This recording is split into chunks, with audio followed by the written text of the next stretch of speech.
sa kaugnay na balitang yan, patuloy na inaayos ang Rizal Memorial Tennis Center para sa paparating na Philippine Women's Open na kauna-unahang WTA 125 tournament sa bansa. May ulat si Bernadette Tinoy.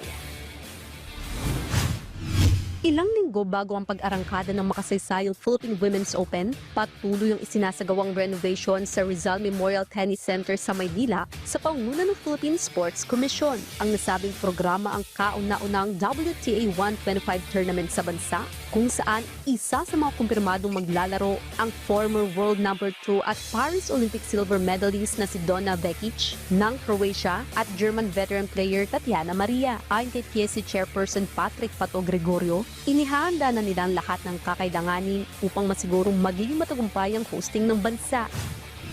Everybody's excited. And if you ask me how we can all of a sudden do this right away, it is because PSC just enables all the stakeholders. Hindi naman porket ang daming ginagawa, PSC lahat yan. Hindi.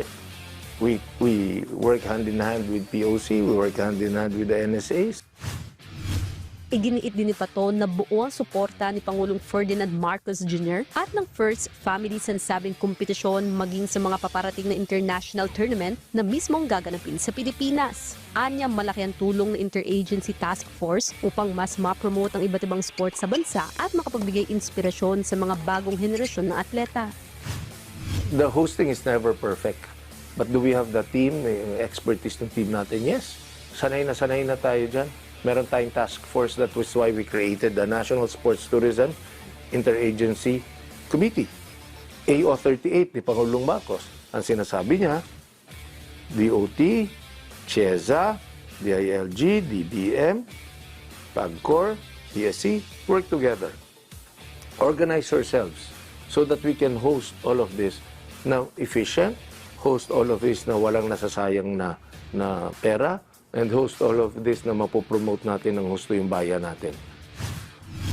Samantala, kinumpirma rin ng PSC na kabilang si Filipina tennis sensation Alex Ayala sa listahan ng wildcard slot ng Batimpalak, ngunit wala pang pinal na desisyon kung makakalaro ang world number 53 star dahil nakatakda siyang magpakitang gilas sa Australian Open na posibleng tumagal hanggang February 1. Magsisimulang qualify ng Philippine Women's Open ngayong January 24 habang tatakbo mula January 26 hanggang 31 ang main draw ng torneo. Bernadette Tinoy para sa Atletang Pilipino para sa Bagong Pilipinas.